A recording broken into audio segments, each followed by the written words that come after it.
Good morning विद्यार्थी मित्र आणि मैत्रिणींनो. काल आपण थर्मल एनर्जी आणि थर्मल एनर्जी पॉवर प्लांट त्याच्याद्वारे आपण इलेक्ट्रिक एनर्जी कशी तयार करतो हे काल आपण पाहिलेलं आहे. त्याच्यामध्ये आपण त्याचा कंपोनंटचा फ्लो चार्ट पाहिलेला आहे. त्याचबरोबर एनर्जी ट्रान्सफॉर्मेशनचा फ्लो चार्ट पाहिलेला आहे. आज त्याच्या पुढील जो पार्ट आहे त्याच्यामध्ये तुम्हाला पाहायचं आहे की प्रॉब्लेम्स कोणते आहेत. आता थर्मल एनर्जी पॉवर प्लांट आहे. थर्मल एनर्जी पॉवर प्लांटमुळे काही प्रॉब्लेम्स होतात.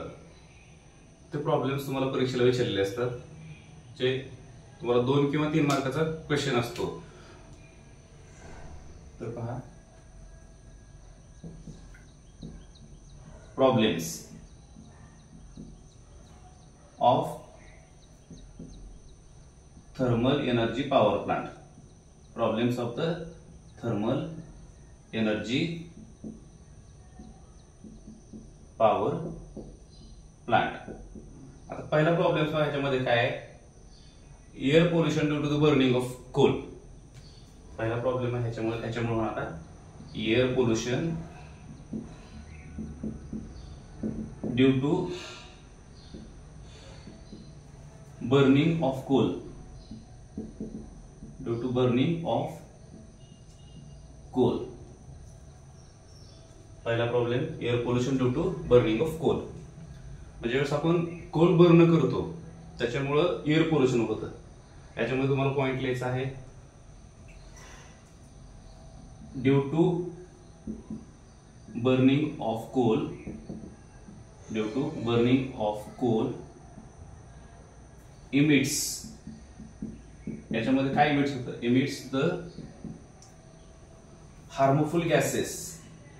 Emits the harmful gases like carbon dioxide, sulphur oxide and nitrogen oxide, which causes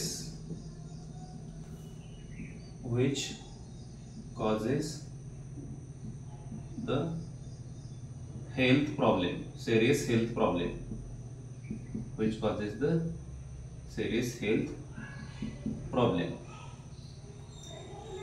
परत सांगतो, air pollution due to burning of coal. Due to burning of coal emits the harmful gases like the carbon dioxide, sulfur oxide, nitrogen oxide, and which causes the serious health problems. त्याच्यामुळं हा त्याचा पहिला problem आहे कोलचा.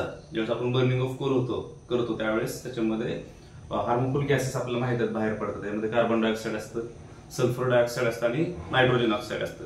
ते जर त्याचं प्रमाण जर वाढलं तर ते आपल्या आरोग्यासाठी कसं असतं? हार्मफुल असतं आणि त्याच्यामुळे हेल्थ प्रॉब्लेम होतात. दुसरा प्रॉब्लेम आहे, along with these natural gases, along with these harmful gases, along with these harmful gases, soot particles. कसले particle?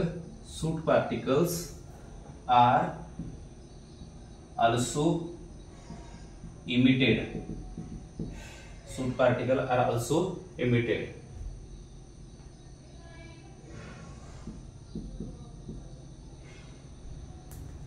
Which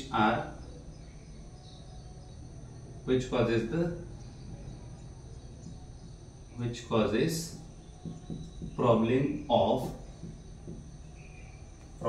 of respiratory system. Which causes the problem of respiratory system.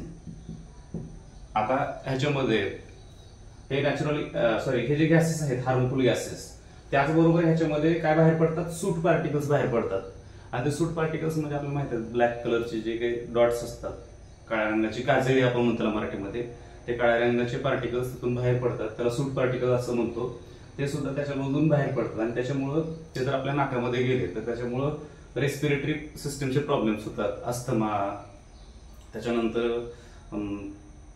Asthma तर आपल्याला daily माहितच ना, तो सगळ्यात मोठा serious problem आहे. तो रेस्पिरेटरी सिस्टीमचे जे काही प्रॉब्लेम्स आहेत ते कशामुळे होतात? हे सूट पार्टिकल्स आपल्या रेस्पिरेटरी सिस्टीम मध्ये गेल्यामुळे हे दोन प्रॉब्लेम होतात. परत एकदा पाहतोय आपण, problems due to the thermal energy power plant. पहिला प्रॉब्लेम आहे air pollution due to the burning of coal. Due to the burning of coal it emits the harmful gases like the carbon dioxide, sulfur oxide and nitrogen oxide, and these gases, harmful gases which causes the serious health problem.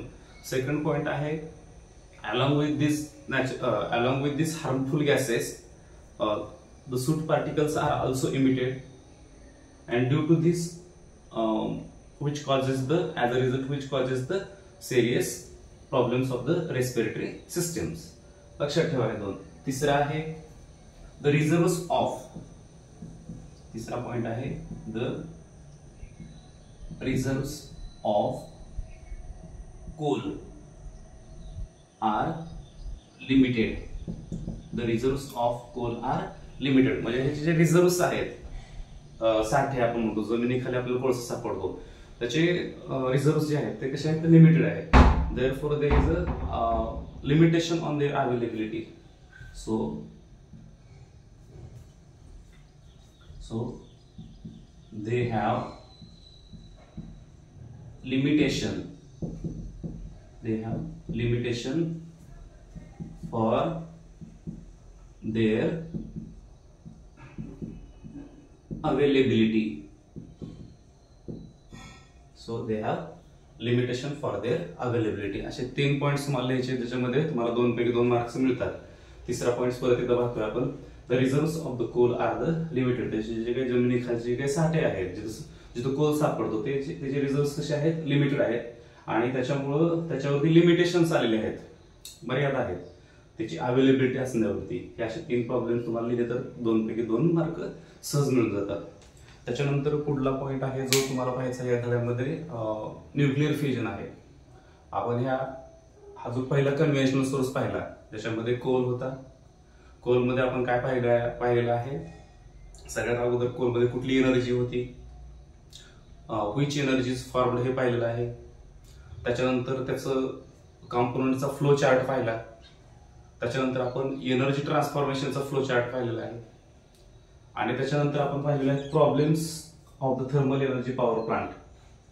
हे असं तुमचं पूर्ण हे कोलवरती विचारले जाणारे प्रश्न आहेत. कधी कधी coal thermal energy power plant कुठं आहेत, भारतामध्ये थर्मल एनर्जी पॉवर प्लांटची ठिकाणं कुठं आहेत, तर ते पण लक्षात ठेवायचे. तमन्ना, मुंद्रा, त्याच्यानंतर महाराष्ट्रामध्ये चंद्रपूर आहे. महाराष्ट्रामध्ये तर डेफिनेटली लक्षात ठेवा, तमन्ना, मुंद्रा, चंद्रपूर हे 3 तरी स्पॉट तुम्ही चांगले लक्षात ठेवायचे आहेत. परत एकदा पाहतोय, तमन्ना, मुंद्रा आणि महाराष्ट्रातलं चंद्रपूर या ठिकाणी थर्मल एनर्जी पॉवर प्लांट्स आहेत. पुढचा आपण एनर्जी सोर्स पाहतोय युरेनियम, म्हणजे त्याला आपण ॲटॉमिक एनर्जी पॉवर प्लांट म्हणतो. आता पहा ॲटॉमिक एनर्जी पॉवर प्लांट मध्ये काय असतं. ॲटॉमिक एनर्जी पॉवर प्लांट वरती सुद्धा बऱ्याच वेळा खूप प्रश्न विचारले आहेत. पुढचा आपला जो प्लांट आहे त्याचं नाव आहे atomic energy power plant.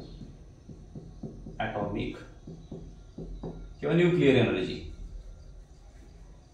Atomic energy किंवा ॲटॉमिक एनर्जी आहे तुमच्या ह्याच्यामध्ये. Atomic energy power plant. Atomic energy power plant, the electric energy production based on the atomic energy power plant.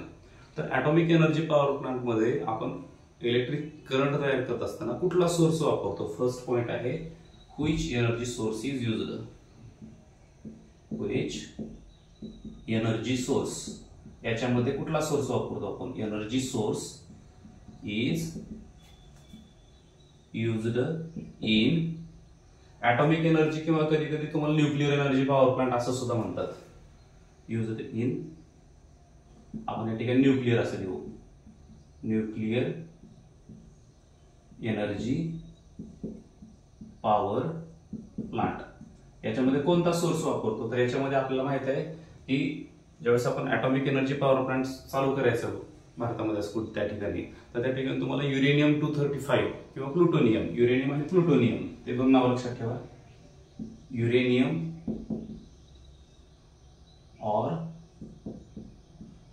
Plutonium, uranium and plutonium, uranium किंवा plutonium हे energy sources आपण वापरू शकतो. त्याच्यानंतर दुसरा पॉइंट आहे, which energy is present in the uranium, uranium मध्ये कुठली एनर्जी असते, व्हिच